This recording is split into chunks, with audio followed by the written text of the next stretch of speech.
ನಮಸ್ಕಾರ ಸ್ನೇಹಿತರ, big boss season 12ರ ಮೊದಲ ಫೈನಲಿಸ್ಟ್ ಯಾರು ಅಂಡ್ ಈ ಒಂದು ವಾರದ ಬಿಗ್ ಬಾಸ್ ಮನೆ ಕ್ಯಾಪ್ಟನ್ ಯಾರಾಗಿದ್ದಾರೆ ಅಂಡ್ ಕ್ಯಾಪ್ಟನ್ಸಿ ಓಟದಲ್ಲಿ ಧ್ರುವಂತ್ ಅವರ ತಪ್ಪು ನಿರ್ಧಾರದಿಂದ ಗಿಲ್ಲಿ ಮತ್ತೆ ರಾಶಿಕ್ ಅವರು ಕ್ಯಾಪ್ಟನ್ಸಿ ಆಗುವಂತ ಅವಕಾಶವನ್ನ ಕೈ ತಪ್ಪಿಸ್ಕೊಂಡ್ರ ಅಂತ ಪ್ರತಿಯೊಂದು ವಿಚಾರದ ಬಗ್ಗೆ ಮಾತಾಡ್ತಾ ಹೋಗೋಣ. ಮತ್ತೆ ಯಾರೆಲ್ಲ ಫಸ್ಟ್ ಟೈಮ್ ಚಾನಲ್ ವಿಸಿಟ್ ಮಾಡ್ತಾ ಇದ್ರೆ ಚಾನಲ್ಗೆ ಸಬ್ಸ್ಕ್ರೈಬ್ ಮಾಡ್ಕೊಂಡು ಬೆಲ್ ಐಕಾನ್ ಮೇಲೆ ಕ್ಲಿಕ್ ಮಾಡಿ. ಸ್ನೇಹಿತರೆ, ಇವತ್ತು ಮುಂಜಾನೆ ರಿಲೀಸ್ ಆಗಿರುವಂತ ಪ್ರೋಮೋನ ಪ್ರತಿಯೊಬ್ಬರು ಸಹ ನೋಡಿದಿರ ಅಂತ ಭಾವಿಸ್ತಾ ಇದ್ದಾನೆ. ಇಲ್ಲಿ ಈಗಾಗಲೇ 4 ಕಂಟೆಸ್ಟೆಂಟ್ ಗಳು ಕ್ಯಾಪ್ಟನ್ಸಿ ರೇಸ್ ನಲ್ಲಿ ಇದ್ದಾರೆ. ಧನುಷ್, ಅಶ್ವಿನಿ ಮತ್ತೆ ರಾಶಿಕಾ ಗಿಲ್ಲಿ ಅವರು ಇವರಿಬ್ಬರನ್ನ ಸಹ 2 ಜೋಡಿಗಳಾಗಿ ಡಿವೈಡ್ ಮಾಡಿ ಬಿಗ್ ಬಾಸ್ ಒಂದು ಟಾಸ್ಕ್ ಅನ್ನ ನೀಡಿದ್ರೆ, ಈ ಒಂದು ಟಾಸ್ಕ್ ನಲ್ಲಿ ಬಿಗ್ ಬಾಸ್ ಅವರು ಅಶ್ವಿನಿ ಅವರಿಗೆ ಸ್ವಲ್ಪ ಫೇವರ್ ಮಾಡ್ದ ಅನ್ಸೋತಾನೆ ಅನಿಸ್ತಾ ಇತ್ತು ಲೈವ್ ನೋಡ್ಬೇಕಾದ್ರೆ. ಯಾಕೆ ಅಂದ್ರೆ ಬಿಗ್ ಬಾಸ್ ಒಂದು ಪೈಪ್ ಗಳನ್ನ ನೀಡಬೇಕಾಯ್ತು. ಮೇನ್ ಕಂಟೆಸ್ಟೆಂಟ್ ಗಳು ಒಂದು ದಾರಿಯಲ್ಲಿ ಹಾದು ಹೋಗ್ಬೇಕಾದ್ರೆ ಅವರಿಗೆ ಅಡೆತಡೆ ಉಂಟು ಮಾಡೋದಕ್ಕೆ ಪೈಪ್ ಗಳನ್ನ ಅಡ್ಡವಾಗಿ ಇರಿಸಬೇಕಾಯ್ತು. ಈ ಒಂದು ಪೈಪ್ ಗಳನ್ನ ನೀಡಬೇಕಾದ ಸಂದರ್ಭದಲ್ಲಿ ಅಶ್ವಿನಿ ಅವರು ಬಂದಾಗ ಅಧಿಕವಾದಂತಹ ಪೈಪ್ ಗಳನ್ನ ನೀಡ್ತಾ ಇದ್ರು ಅಂತ ರಾಶಿಕ್ ಅವ್ರು ಲೈವ್ ನಲ್ಲೇ ಮಾತಾಡ್ತಾ ಇದ್ರು, ನಮ್ಗೆ ಕೇಳಿಸಿಕ್ತು. ಏನ್ ಬಿಗ್ ಬಾಸ್ ಅಶ್ವಿನಿ ಗೌಡ ಅವ್ರು ಬಂದಾಗ ಪೈಪ್ ನ ಹಾಕ್ತಾ ಇದ್ರೆ ನಾನು ಒಬ್ಬಳೆ ನಿಂತಾಗ ಪೈಪ್ ನ ಕೊಡ್ತಾರೆ ನೀವು ಅನ್ನೋ ತರ ರಾಶಿಕ್ ಅವ್ರ ಅಸಮಾಧಾನ ಎಕ್ಸ್ಪ್ರೆಸ್ ಮಾಡ್ತಾ ಇದ್ರು. ಅಂಡ್ ಮನೆಯಲ್ಲಿದ್ದಂತ ಕಂಟೆಸ್ಟೆಂಟ್ ಗಳು ಸಹ ಇವರ ಒಂದು ಮಾತಿಗೆ ಹೌದು ನಿಜ ಅಂತ ಅಲ್ಲಿ ಅವರು ಸಹ ಮಾತಾಡ್ತಾ ಇದ್ದಾಗಿರ್ಬೋದು, ನಗ್ತಾ ಇದ್ದಾಗಿರ್ಬೋದು ನಮ್ಗೆ ಕಾಣ ಸಿಕ್ತು. ಮತ್ತೆ ಟಾಸ್ಕ್ ಅಂತ ವಿಚಾರ ಬಂದಾಗ ಈಗಾಗಲೇ ಪ್ರೋಮೋದಲ್ಲಿ ನಾವೇನ್ ನೋಡಿದೀವಿ, ರಾಶಿಕಾ ಮತ್ತೆ ರಕ್ಷಿತಾ ಶೆಟ್ಟಿ ಅವರು ಅಸಮಾಧಾನವನ್ನು ಎಕ್ಸ್ಪ್ರೆಸ್ ಮಾಡಿದ್ರು. ಧ್ರುವಂತ್ ಅವರು ಏನು ಒಂದು ತಪ್ಪು ನಿರ್ಧಾರವನ್ನು ಕೊಟ್ಟಿದ್ದಾರೆ ಉಸ್ತುವಾರಿಯಾಗಿ ಅಂತ. ಸೊ ಅದೇ ವಿಚಾರವಾಗಿ ಲೈವ್ ನಲ್ಲೂ ಸಹ ಚರ್ಚೆ ಆಗ್ತಾ ಇತ್ತು. ಇಲ್ಲಿ ಸ್ಪಂದನ, ರಕ್ಷಿತಾ ಶೆಟ್ಟಿ ಅವರು ಇಬ್ರು ಸಹ ಉಸ್ತುವಾರಿ ತಪ್ಪಾದ್ರೆ ಇಲ್ಲಿ ಗಿಲ್ಲಿ ಅಥವಾ ಧನುಷ್ ಅವ್ರನ್ನ ಏನಕ್ಕೆ ಫ್ಯೂಸ್ ಮಾಡ್ತಾ ಇದ್ರ ಅಂದ್ಬಿಟ್ಟು ಸ್ಪಂದನ ಮತ್ತೆ ರಕ್ಷಿತಾ ಶೆಟ್ಟಿ ಇಬ್ರು ಸಹ ಉಸ್ತುವಾರಿ ತಪ್ಪು ಮಾಡ್ತಾ ಇದ್ರು. ಉಸ್ತುವಾರಿಯಿಂದ ಇಲ್ಲಿ ಸೋಲ್ಬೇಕಾಗಿ ಬರ್ತಾ ಇದೆ ಆಟ ರಾಶಿಕಾ ಮತ್ತೆ ಗಿಲ್ಲಿ ಅನ್ನೋ ಮಾತಾಡ್ತಾ ಇದ್ರು. ಅಂಡ್ ರಾಶಿಕಾ ಅವರು ಸಹ ಅವರ ಒಂದು ನೋವನ್ನ ಎಕ್ಸ್ಪ್ರೆಸ್ ಮಾಡ್ತಾ ಇದ್ರು. ಏನ್ ಮಾಡ್ತಾ ಇದ್ರೆ ಧ್ರುವಂತ್ ಅವ್ರ, ನೀವು ಸುಮ್ನೆ ನಿಮ್ಮ ಮಿಸ್ಟೇಕ್ ಗೆ ನಮ್ಮ ಒಬ್ಬ ಕಂಟೆಸ್ಟೆಂಟ್ ನ ಇಲ್ಲಿ ಹಾಲ್ಟ್ ಮಾಡ್ತಾ ಇದ್ರೆ, ಇದರಿಂದ ನಮ್ಗೆ ತೊಂದರೆ ಆಗ್ತಾ ಇದೆ ಕ್ಯಾಪ್ಟನ್ಸಿ ಓಟದಲ್ಲಿ ಅಂತ ರಾಶಿಕಾ ಅವ್ರ ಸಹ ಲೈವ್ ನಲ್ಲಿ ಮಾತಾಡಿದ್ರೆ ನಮ್ಗೆ ಕಾಣಸಿಕ್ತು.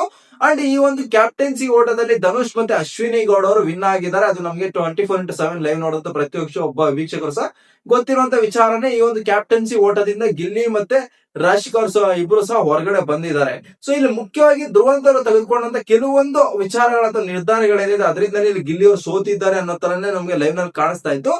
ಯಾಕೆ ಅಂದ್ರೆ ಟಾಸ್ಕ್ ಮುಗಿದಾದ ಮೇಲೆ ಎಫರ್ಟ್ ಏನು ಹಾಕಿದ್ರು ಗಿಲ್ಲಿ ಅವರು, ಆ ಒಂದು ಎಫರ್ಟ್ ಗೆ ರಕ್ಷಿತಾ ಶೆಟ್ಟಿ ಆಗಿರ್ಬೋದು, ರಾಶಿಕಾ ಅವ್ರ ಆಗಿರ್ಬೋದು ಸಿಕ್ಕಾಪಟ್ಟೆ ಎಫರ್ಟ್ ಚೆನ್ನಾಗಿ ಹಾಕಿದ್ರಿ. ಉಸ್ತುವಾರಿಯಿಂದ ನಾವು ಸೋತಿರ್ಬೋದು ಅಷ್ಟೇ. ನಿಮ್ಮ ಎಫರ್ಟ್ ಎಲ್ಲೂ ಸಹ ಧನುಷ್ ಅಥವಾ ಅಶ್ವಿನಿ ಗೌಡ ಅವರ ಒಂದು ಎಫರ್ಟ್ ಗೆ ಕಮ್ಮಿ ಇರಲಿಲ್ಲ. ಸಿಕ್ಕಾಪಟ್ಟೆ ಚೆನ್ನಾಗಿ ಆಡಿದ್ರೆ ಗಿಲ್ಲಿ, ರಾಶಿಕಾ ಅಂತ ಅಪ್ರಿಶಿಯೇಟ್ ಮಾಡ್ತಾ ಇದ್ದು ಸಹ ನಮ್ಗೆ ಲೈವ್ ನಲ್ಲಿ ಕಾಣಿಸಿತ್ತು. ಸೊ ಈ ಒಂದು ವಿಚಾರಕ್ಕೆ ನಮ್ಗೆ ನೋಡ್ಬೇಕಾಗುತ್ತೆ ಎಪಿಸೋಡ್ ನಲ್ಲಿ ನಿಜವಾಗ್ಲಿ ಧ್ರುವಂತ್ ಅವ್ರ ಕಡೆಯಿಂದ ತಪ್ಪಾಗಿದೆ ಇಲ್ವಾ ಅಂತ. ಬಟ್ 24/7 ಲೈವ್ ನಲ್ಲಿ ನೋಡಿದಾಗ ಧ್ರುವಂತ್ ಅವ್ರ ಕಡೆಯಿಂದ ತಪ್ಪಾಗಿದೆ ಅನ್ನೋ ತರ ನಮ್ಗೆ ಭ್ರಾಸವಾಗ್ತಾ ಇತ್ತು. ನಂತರ ಈಗ 24/7 ಲೈವ್ ನಲ್ಲಿ ನ್ಯೂ ಇಯರ್ ಸೆಲೆಬ್ರೇಷನ್ ಗಾಗಿ ಮನೆಯಲ್ಲಿ ಎಲ್ಲಾ ಕಂಟೆಸ್ಟೆಂಟ್ ಸಹ ರೆಡಿ ಆಗೋದಕ್ಕೆ ಬಿಗ್ ಬಾಸ್ ಸೂಚನೆ ಮಾಡಿದ್ದಾರೆ. ಅಂಡ್ ಗಿಲ್ಲಿ ಅವರಿಗೆ ರ್ಯಾಮ್ ಸಾಂಗ್ ಬರೆಯುವಂತ ಒಂದು ಅವಕಾಶವನ್ನು ಸಹ ಮಾಡಿಕೊಟ್ಟಿದ್ದಾರೆ, ಅಧಿಕಾರವನ್ನ ನೀಡಿದ್ದಾರೆ ಅಂತ ಹೇಳ್ಬೋದು. ಸೊ ಈಗಾಗಲೇ ಪ್ರೋಮೋ ಸಹ ನೋಡಿದ್ರೆ ಧ್ರುವಂತ್ ವರ್ಸಸ್ ಗಿಲ್ಲಿ ಅವರು ಇದೇ ಸಾಗಣೆ ವಿಚಾರವಾಗಿ ಜಗಳವನ್ನ ಸಹ ಆಡಿದ್ದಾರೆ. ಅಂಡ್ ಈ ಒಂದು ವಾರದ ಕ್ಯಾಪ್ಟನ್ಸಿ ರೇಸ್ ನ ಒಂದು ಆಟ ಏನಿದೆ, ಆ ಒಂದು ಆಟ ಇಲ್ಲಿ 24/7 ಲೈವ್ ನಲ್ಲಿ ಇನ್ನ ಸಹ ಟೆಲಿಕಾಸ್ಟ್ ಆಗಿಲ್ಲ. ಕನ್ಫರ್ಮ್ಡ್ ಆಗಿ ಇವರೇನೆ ಫೈನಲಿಸ್ಟ್ ಆಗಿದ್ದಾರೆ ಅಂತ ಯಾರನ್ನೂ ಸಹ ಇನ್ನ ನಾವು ಹೇಳೋದಕ್ಕಾಗೋದಿಲ್ಲ. ಬಟ್ ಸೋಷಿಯಲ್ ಮೀಡಿಯಾದಲ್ಲಿ ಹರಿದಾಡ್ತಾ ಇರುವಂತ ಒಂದು ಇನ್ಫಾರ್ಮೇಶನ್ ಪ್ರಕಾರ, ನನಗೆ ಬಂದಿರುವಂತ ಅಪ್ಡೇಟ್ ನ ಪ್ರಕಾರ, ಈ ಒಂದು ವಾರದ ಬಿಗ್ ಬಾಸ್ ಮನೆಯ ಕ್ಯಾಪ್ಟನ್ ಆಗಿ ಧನುಷ್ ಅವರು ಹೊರಮೆಗೆ ಹೊಮ್ಮಿದ್ದಾರೆ. ಅಂಡ್ ಈ ಒಂದು ವಾರದ ಕ್ಯಾಪ್ಟನ್ ಆಗಿರುವಂತ ಧನುಷ್ ಅವರು ಏನಾದ್ರೂ ಈ ಒಂದು ವಾರದ ನಾಮಿನೇಷನ್ ಇಂದ ಸೇವ್ ಆದ್ರೆ ಅವರೇನೆ ಮೊದಲನೇ ಫೈನಲಿಸ್ಟ್ ಆಗುವಂತ ಎಲ್ಲಾ ಸಾಧ್ಯತೆ ಇದೆ ಅಂತ ಹೇಳ್ಬೋದು. ಯಾಕೆಂದ್ರೆ ಉಳಿದಿರೋದು ಕೇವಲ 2 ವಾರ ಆಗಿರೋದ್ರಿಂದ ಕ್ಯಾಪ್ಟನ್ ಆಗಿರುವಂತ ಧನುಷ್ ಅವರು ನೆಕ್ಸ್ಟ್ ವಾರ ಏನಿದೆ ಅದರಿಂದ ನಾಮಿನೇಷನ್ ಇಂದ ಪಾರಾಗ್ತಾರೆ. ಆ ನೆಕ್ಸ್ಟ್ ವಾರ ಏನಿದೆ ಅದನ್ನೇ ಫೈನಲ್ ವೀಕ್ ಅಂತ ಹೇಳ್ಬೋದು. ಟಾಪ್ 5 ಅಥವಾ ಟಾಪ್ 6 ಏನ್ ಕಂಟೆಸ್ಟೆಂಟ್ ಗಳು ಬರ್ತಾರೆ ಆ ಒಂದು ಸಾಲಿನಲ್ಲಿ ಧನುಷ್ ಅವರು ನಿಂತ್ಕೊಳ್ತಾರೆ ಅಂತ ಹೇಳ್ಬೋದು. ಸೊ ಈಗಾಗಲೇ ವೋಟಿಂಗ್ ಪರ್ಸೆಂಟೇಜ್ ಅಥವಾ ವೋಟಿಂಗ್ ಏನಂತ ನಾವು ನೋಡ್ಕೊಳ್ಳೋದಾದ್ರೆ ಧನುಷ್ ಅವರಿಗೆ ಅಧಿಕವಾದಂತಹ ವೋಟಿಂಗ್ ಪರ್ಸೆಂಟೇಜ್ ಬರ್ತಾ ಇದೆ. ಸೊ ಎಲಿಮಿನೇಷನ್ ಹೊಸ್ತಲ್ಲಿ ಧನುಷ್ ಅವರು ನಮ್ಗೆ ಕಾಣ ಸಿಗ್ತಾರ. ಸೊ ಮೇ ಬಿ ಇಲ್ಲಿ ನಮ್ಗೆ ಧನುಷ್ ಅವರು ಫೈನಲಿಸ್ಟ್ ಏನಾದ್ರು ಟಾಪ್ 5 ಅಥವಾ ಟಾಪ್ 6 ಫೈನಲಿಸ್ಟ್ ಕಂಟೆಸ್ಟೆಂಟ್ ಏನ್ ಕೊನೆ ವಾರದಲ್ಲಿ ಇರ್ತಾರೆ ಅವರ ಸಾಲಿನಲ್ಲಿ ಧನುಷ್ ಅವರು ಕಾಣಿಸ್ಕೊಳ್ಳೋದು ಕನ್ಫರ್ಮ್ ಅನ್ನೋ ತರ ನಮ್ಗೆ ಇಲ್ಲಿ ಭ್ರಾಸವಾಗ್ತಾ ಇದೆ. ಸೊ ಇದು ಈಗ ಇದುವರೆಗೂ ಬಂದಿರುವಂತಹ ಅಪ್ಡೇಟ್.